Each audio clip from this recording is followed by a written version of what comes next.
चलो जोड़ी बनाते हैं।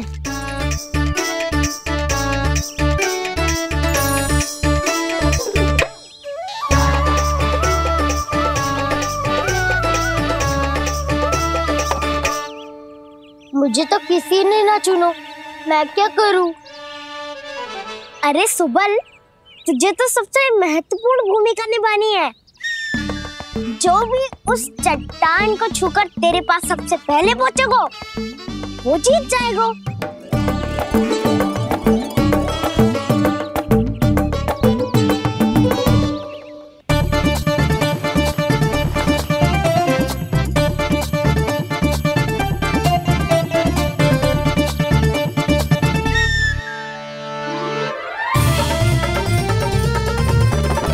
आरंभ करो।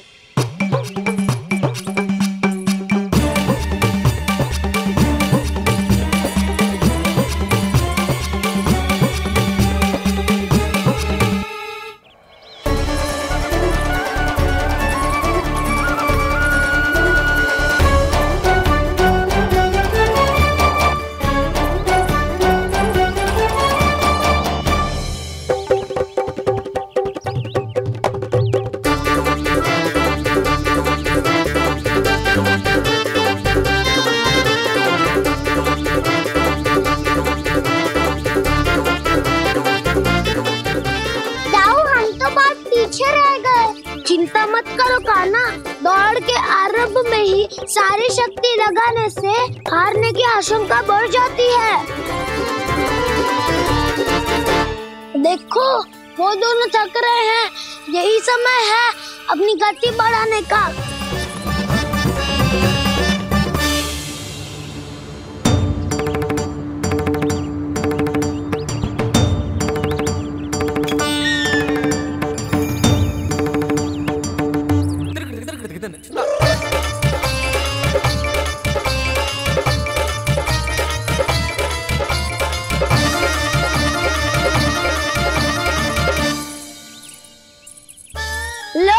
हमारी जोड़ी सबसे पहले पहुंच गई। देखा मेरा बलदाव का बल।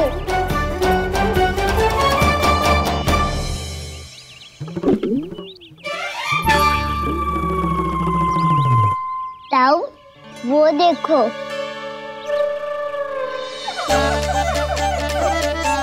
मैया,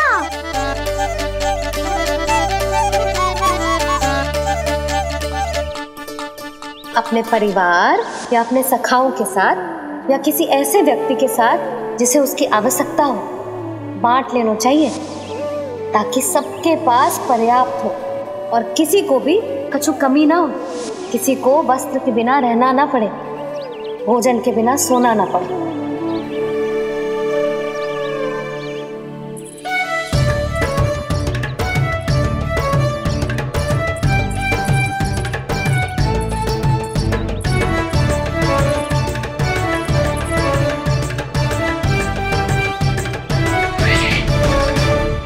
लग तो है इससे भूख लगी है।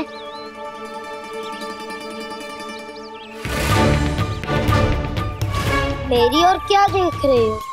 तुम्हारी पोटली में कुछ तो होगा, दे दो उसे।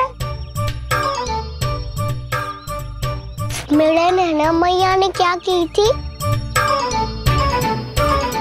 जब हम किसी और को देते हैं ना, उससे अनेक गुना नारायण हमें वापिस कर देते हैं।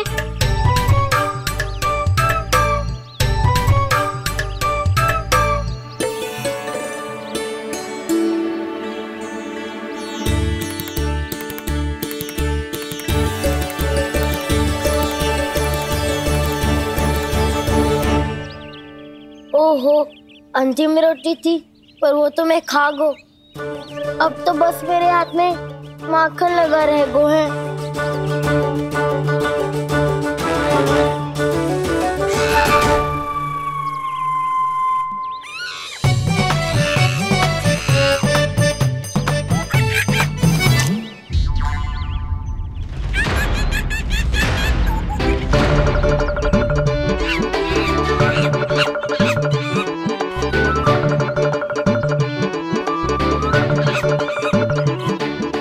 क्षमा करना सखा।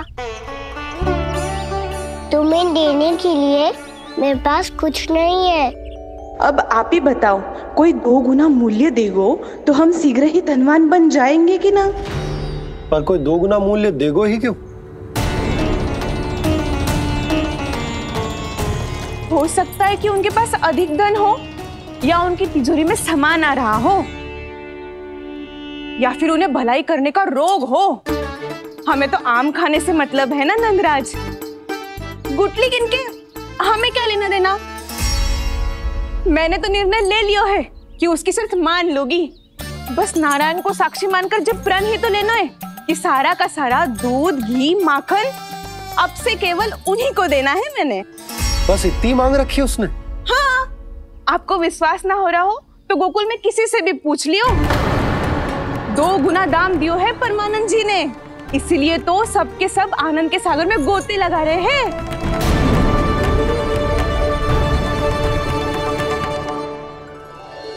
हे नारायण, सुनी है गांव वालों को 2 गुना लाभ हुआ है आज। पर मैं तो माखन बेच ही ना पाई, क्योंकि हाट जाने के लिए कोई साधन ही ना मिलो मुझे। ये नया माखन अभी अभी बनायो है मैंने। प्रतिदिन जो माखन निकालती हूँ सबसे पहले आपको चढ़ाती हूँ, ये सोचकर कि कभी तो आपकी कृपा होगी। पर जाने आपका आशीर्वाद कब मिलेगा मुझे, पर जाने कब आपका आशीर्वाद मिलेगा मुझे। यदि इस बार भी मेरा माखन बेकार हो गयो ना, तो सच्ची कह रही हूँ, कल से भोग में आपको कुछ भी ना चढ़ाऊंगी मैं। कल से भोग में आपको कुछ भी ना चढ़ाऊंगी मैं। कान्हा, मुस्कुरा क्यों रहे हो? वानर महाराज की भूख कैसे मिटानी है पता है मुझे। कैसे? माखन से। और माखन कहाँ मिलेगा? सावित्री मौसी के घर से। तो क्या तुम फिर से माखन चुराने की सोच रहे हो? डाउन मेरी बात प्रश्न ही नहीं उठता, इसकी अनुमति नहीं दूंगा मैं। गोकुल वासियों को ऐसा वचन देने की अनुमति ना दे सकता मैं। बिना सोचे समझे कैसे वो किसी अपरिचित व्यापारी के शब्दों पर विश्वास कर सकते हैं?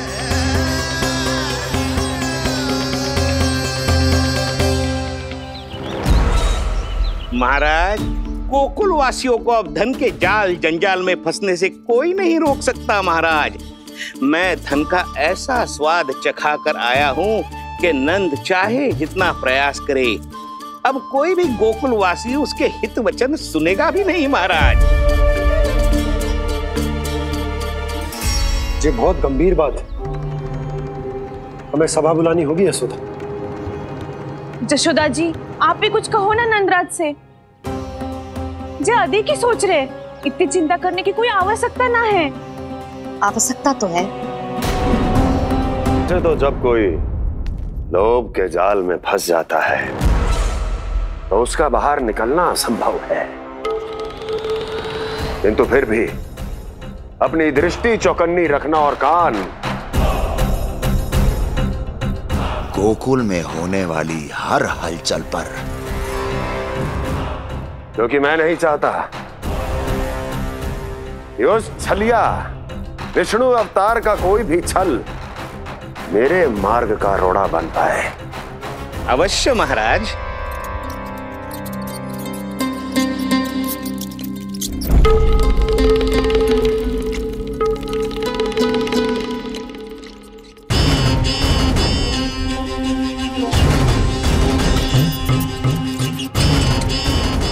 लोभ। ध्यान रहे परमानंद,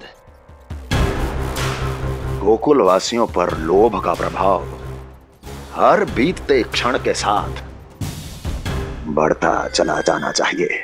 महाराज, जैसे किसी कबूतर को बिल्ली दबोच लेती है, वैसे ही मेरा फैलाया हुआ लोभ गोकुल वासियों को अपने पंजों में दबोच लेगा, सब झटक लूंगा।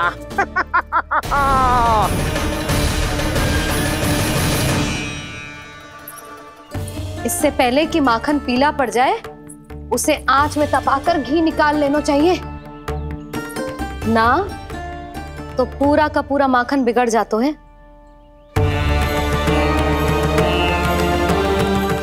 मैं अभी भोला से कहकर सारे ग्वाल ग्वालियरों की सभा बुलाता हूं।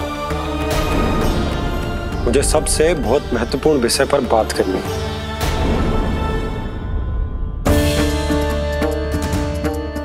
मति भ्रष्ट हो गई थी मेरी, जो यहाँ चली आई। अब कहीं ऐसा ना हो कि मेरा धनवान बनने का स्वप्न धरा का धरा रह जाए। सुलक्षणा, चिंता मत करो। अरे हम सबसे पहले तो वे अन्न के बारे में सोचते हैं। वे गोकुल वासियों को लोभ के फेर में कछु अनुचित ना करने देंगे।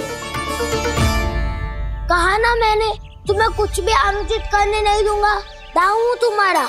हाँ तो अनुचित बात करने देना दाऊ, पर मैं तो भलाई करना चाहता हूँ।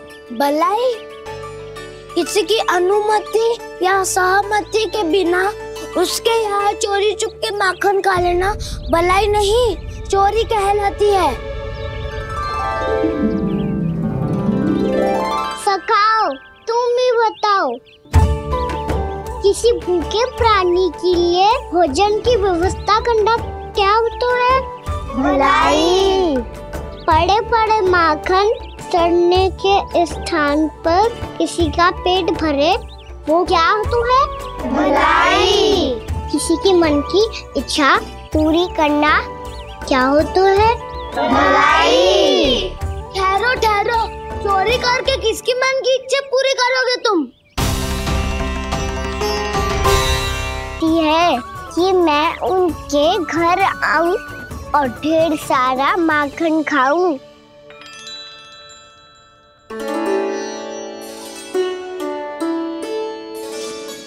तो फिर अगला घर आपका। क्षण भर तो ऐसा लगो जैसे कान्हा ने मेरे मन की इच्छा सुन ली हो। वैसे कितना अच्छा हो तो यदि सुन ही ले तो। तुम्हारे कहने का अर्थ है कि सावित्री मौसी चाहती थी कि तुम उनके घर भी जाओ, जैसे जानकी के घर गए थे। ये बात तो उन्होंने मैया के सामने भी कही थी कि मैं उनके घर जाऊं। ये तो उनका सौभाग्य होएगा। किसी का सौभाग्य बिगाड़ते इतने बुरे ना है हम। ये बात तो सही कही है। मुझे भी कुछ अनुचित ना लगता है इसमें। तुम तो सत्यवादी हो मधुमंगल, तुम्हें क्या लगता है? अब बोल भी दो, वानर महाराज भूखे हैं। वानर महाराज से अधिक भूखा तो मुझे तू लग रहे हो। यदि कान्हा सच्ची में जैसा वानर महाराज की भूख मिटाने के लिए और सावित्री मौसी की इच्छा पूरी करने के लिए कर रहा है, तो दादी के सीख के अनुसार मुझे इसमें कछु अनुचित ना लगता। पक्का हम सच में चोरी नहीं भलाई करने जा रहे हैं। सही कहा दाऊ। यदि भूखे असहाय वानर महाराज का पेट भरोगे तो इसका असली पुण्य तो सावित्री मौसी को ही मिलेगा। इसका अर्थ तो ये हुआ कि कान्हा सावित्री मौसी का घर माखन चुराने नहीं जाएगा, बल्कि उसे दुगना कर देगा। बात तो सही है, तो फिर मैं तुम्हें नहीं रोकूंगा।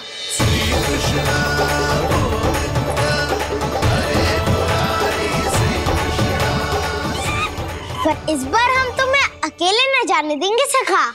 हाँ, हमें भी पुण्य अर्जित करना है और माखन भी।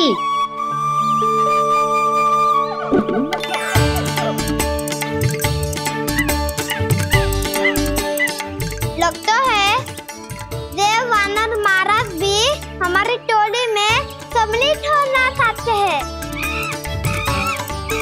तब तो ये सबको ये कला सिखानी पड़ेगी। सही कहा सका। अच्छे काम का प्रचार प्रसार तो होना ही चाहिए ना।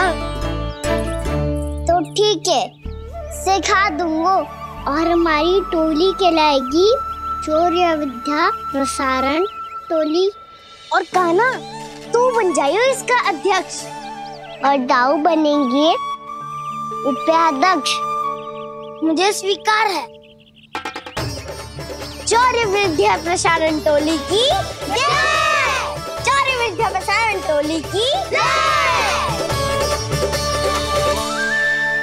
और सुनो क्या करना है और कैसे।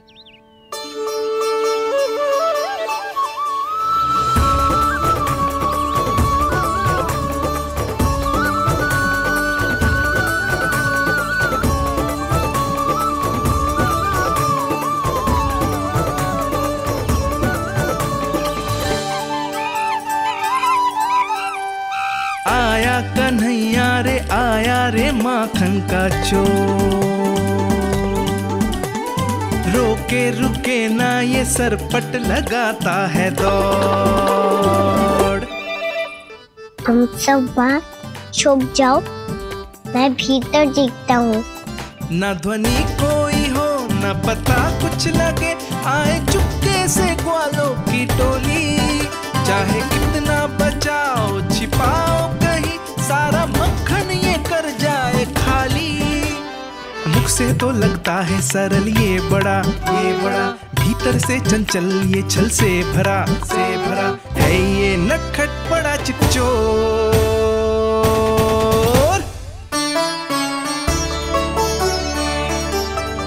इतने ऊपर टांग रही हो माफी। कान्हा सच में आ गए हो तो मैं तो धन्य हो जाऊंगी।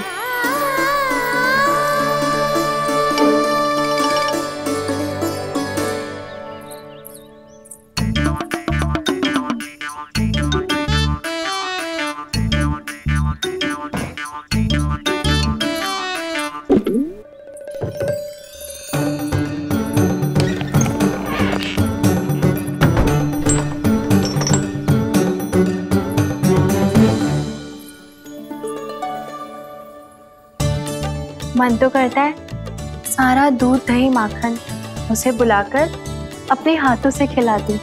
मुझे बुलाना भी चाहती हो और अनजाने में मेरे लिए कठिनाई भी बढ़ा रही हो।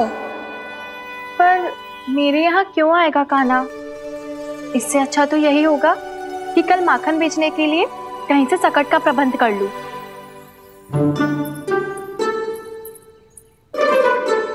छुप जाओ छुप जाओ।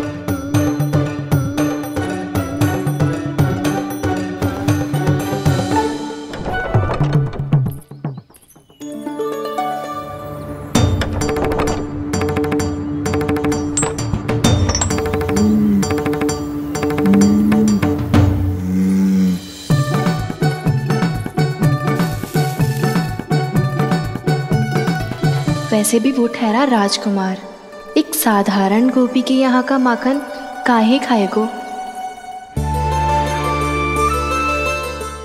तो भी बावली हो गई है सावित्री। कान्हा आना भी चाहे तो इतनी दूर आएगा कैसे?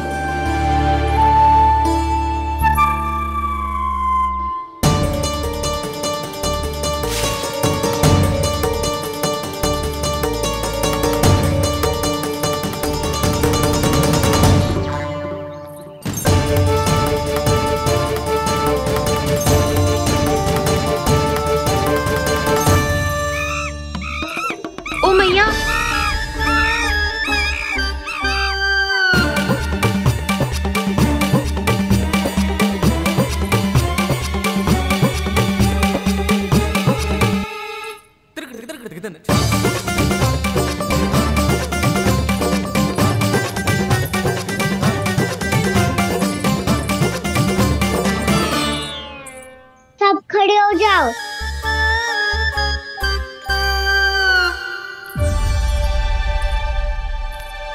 सच्ची मैं भी कितनी बावली हो गई हूँ ना।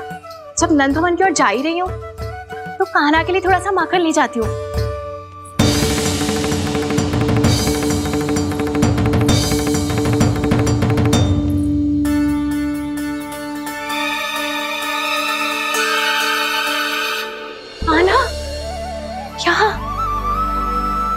ये मेरा स्वप्न है या फिर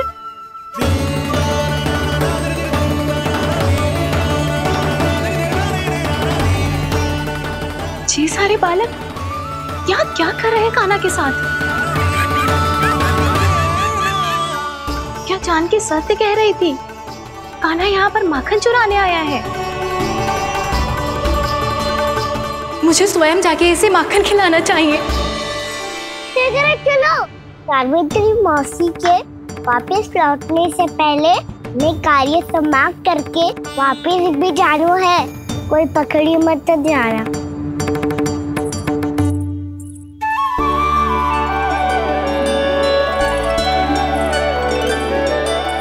ये मुझे देख के भागो तो ना, ये जो कर रहा है, जैसे कर रहा है, मुझे करने देना चाहिए।